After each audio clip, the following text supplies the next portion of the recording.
Hi, this is Connie. Um, I've been hearing a lot of you guys kind of suffering through this process of lupus. Here's what I'll tell you. It helps to kind of know fundamentally what physiology and pathology is in our human body. What I've learned through the process of getting diagnosed and being really sick to a point of near death, in my opinion, really having it affect my vital organs, to raising two boys through that process, kind of recognizing my toxic relationships that I had to walk away from, to kind of coming in terms of who I am with lupus and living with lupus. And so as I listened to my Lupus Rebel group, I really got to think, and a lot of you have touched me in ways where it's just one of those things where I think we all feel like we're really alone, because not a single lupus patient will have same exact symptoms. The way things manifest is really, really different. What I will tell you, at the onset of my lupus, was I recognized and I got really scared because I found out that the medical system as I knew it at Loma Linda University was not reliable. It wasn't as bulletproof as I thought the medical training was. I had a lot of friends in medical school at the time, a lot of residents in training, and everybody that I knew were in the hospital as I was in and out of the hospital to different specialists, and I found out that all they can offer me was corticosteroids, methotrexate, Plaquenil, sometimes Imuran. All things were thrown at me, along with Prozac, as well as some pain medications. I know that all these things are very real to you guys as well. And at that time in 1997, no one really knew what lupus was. And so I couldn't find anything. Amazon wasn't in the picture. There was no web. It was just starting to be at that time. And so all I can do was go walk into Barnes & Noble at the time, down the road from where I lived with my parents, and kind of find a book on lupus. But as I look at the lupus information sites today too, it's very limited in the amounts of information that I'm finding.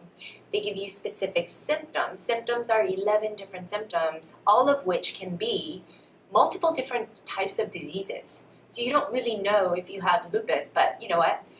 Out of the 11, if you have 4 of those symptoms, then you've got lupus. Well, that's what I talk about with my rheumatologists. In my life with lupus, that spans over about 19 years, I've changed my rheumatologist 6 times. They were supposed to be very renowned rheumatologists, and I know for a fact, having gone through the medical program, I was in a doctoral degree or doctoral level education at Loma Linda University. So a lot of my friends were going through the medical school training. I was going through the physical therapy training at the time. And so I had friends to kind of seek, and they would talk about what kind of medicine they would go into. And really, honestly, rheumatology was at the bottom of the totem, or at the bottom of their choices, because of lack of respect, and really at the end of the day it was a money issue.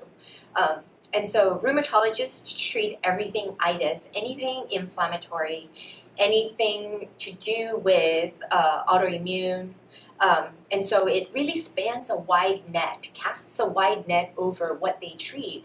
What I found with every single one that I met was they knew a little something about everything, but didn't really, not a single one took me aside and taught me anything about how to help myself, other than make sure that I was on those toxic medications. And that was sort of, and then I was, because I asked a lot of questions, a lot of them would kind of give me PubMed research papers to validate why they are prescribing the things that they're prescribing. And over the course of that time, I fought to take my medications because I knew the toxicity that it was causing in my body. And I knew that it was getting me weaker and weaker every day. And so at the end of the day, after 19 years, I recently put up a website that's lupusrebel.com, and I started to seek out fellow Lupies in efforts to help. Why?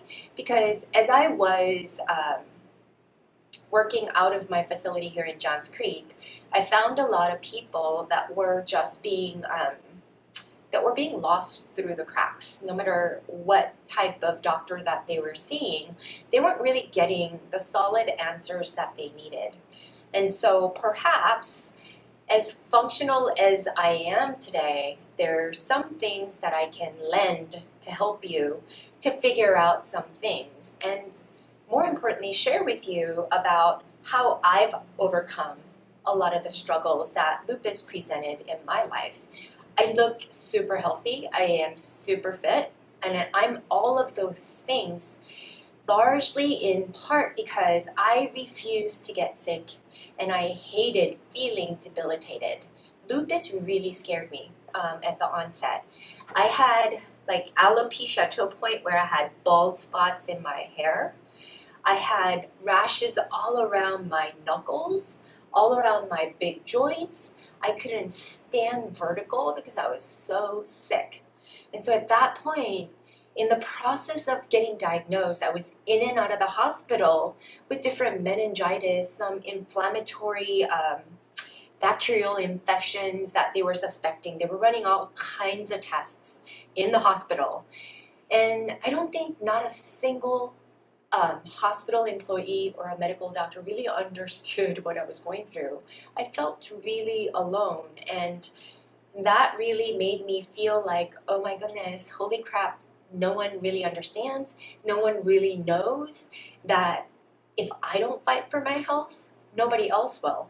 And so after I graduated from my doctoral degree, that's when my real learning began, right? And so why I call myself the Lupus Rebel is I've been a human experiment in all things related to lupus.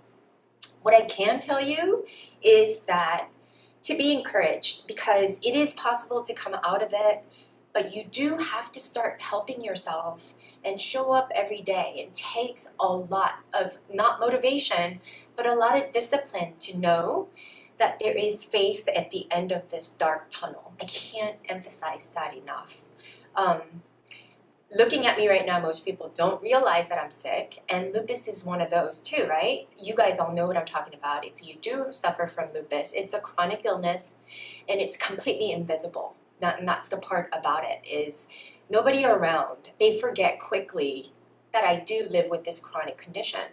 And sometimes you wake up and it takes everything in you to get vertical. But it's always been that discipline. Mind over matter has been a big, big part of my lupus journey in making myself go push through until I can, because I wouldn't have it any other way. So from having long hair today to nails that don't break, rashes under control, it took a lot of effort, but all of a sudden it ebbs and flows too. It's got its valleys and it's got its peaks. Some days I'm like, oh my gosh, if I can feel like this all the time, this would be heaven. And then some days I wake up and I really struggle and I can't wait to get back in bed.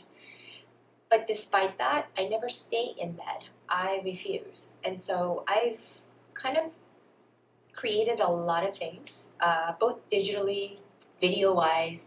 You guys who show up to my group know that I've been trying to lead you guys through, but then the comments that I get, and those of you who's touched me to kind of know, I just want to take a moment to tell you that I'm going to kind of span my whole lupus journey so that you know that I've been there and that I've been down on my knees, sick as a dog, and about to lose my kidneys, and been told never to be pregnant, not get married, and lost a boyfriend because I'm no good because this is a chronic illness, that I would die in 10 years. I've heard it all.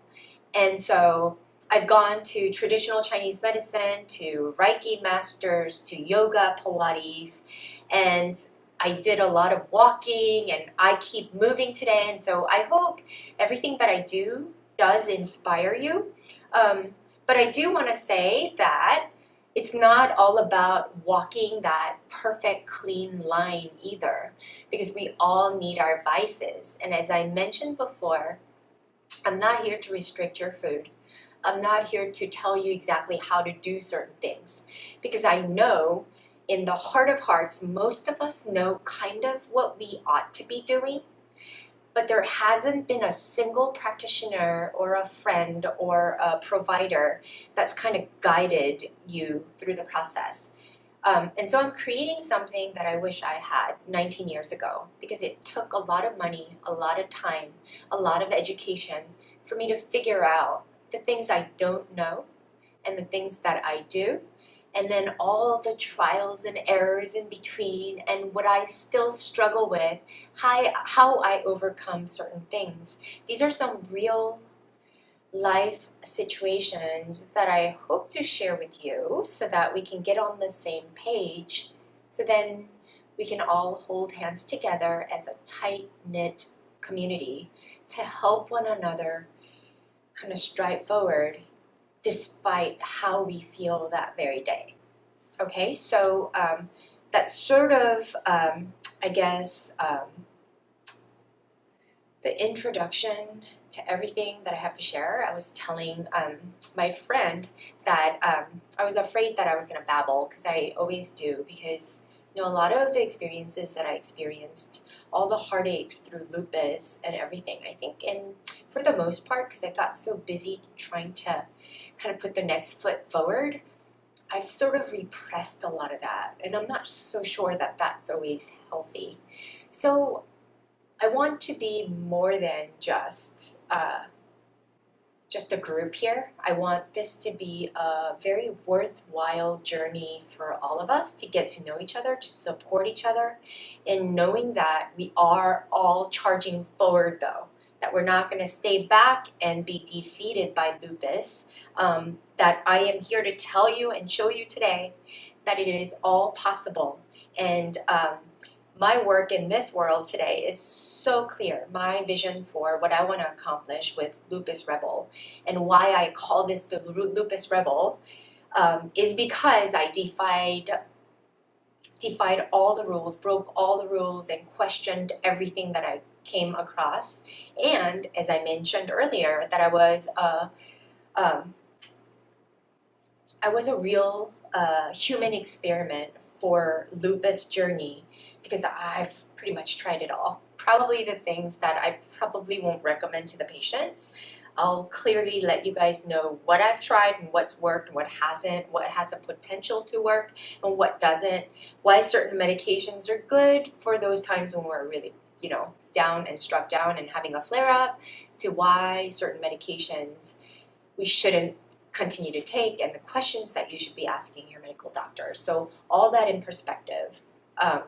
We'll try to see if we can make sense of all of that. So thanks for joining me. On part 2, I'll share with you some of my real deep struggles that I had, some real severe flare-ups that I've had that almost took my life at times. So stay encouraged, and I'll talk to you guys soon.